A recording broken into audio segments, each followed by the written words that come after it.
प्रधानमंत्री रोजगार निर्मिती योजनेचा लाभ घेऊन अन्न प्रक्रिया उद्योगात उच्च शिक्षण घेतलेल्या नाशिकच्या आशिष बोडके या तरुणानं गावात शीतपेय निर्मितीचा प्रकल्प उभारला आहे।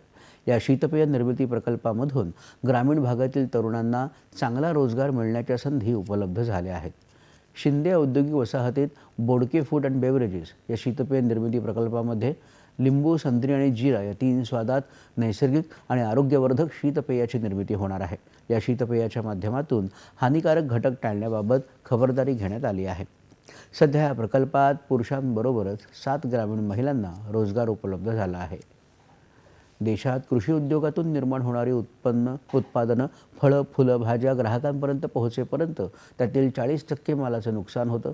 हे नुकसान टाळण्याची क्षमता प्रक्रिया उद्योग भरवावेत, असं आवाहन राहुरी कृषी विद्यापीठाचे अधिष्ठाता डॉक्टर प्रशांत बोडके यांनी केलं आहे।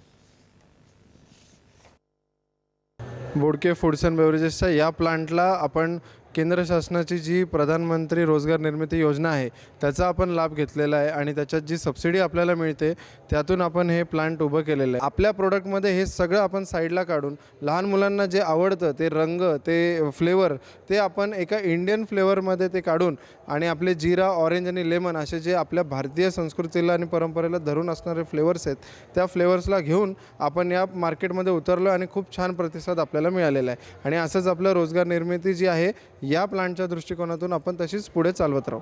या भारतातले जे काही आपण म्हणतो कृषी क्षेत्रात काम करणार किंवा इतरही ज्यांनी तरुणांनी जर ह्या वाया जाणाऱ्या कृषी मालावरती प्रक्रिया केली आणि त्याच्यापासून काही नवीन पदार्थ तयार केले तर कदाचित ह्या भारतामध्ये होणारं नुकसान टळून अतिशय चांगल्या प्रकारचा माल आपण आपल्या ग्राहकांना देऊ शकतो। विशेष सांगायचं झालं तर आपण आज बघतो की भारताची वाढणारी लोकसंख्या जर एकीकडे आपण म्हणतो जास्त कठीण वाटत असली तरी तीच एक मोठा ग्राहक आहे आणि जवळजवळ आपली आज असणारी 5 ट्रिलियन इकॉनॉमीकडे जाताना आपलं 2/3 डिमांड ही फक्त आपल्या भारतातलीच आहे। ती मीट आउट करण्यासाठी दिवसेंदिवस अशा प्रकारच्या कृषी प्रक्रिया उद्योगांची ही जगात फार मोठी गरज आहे। जालना जिल्ह्याच्या बदनापूर तालुक्यातील मांडवा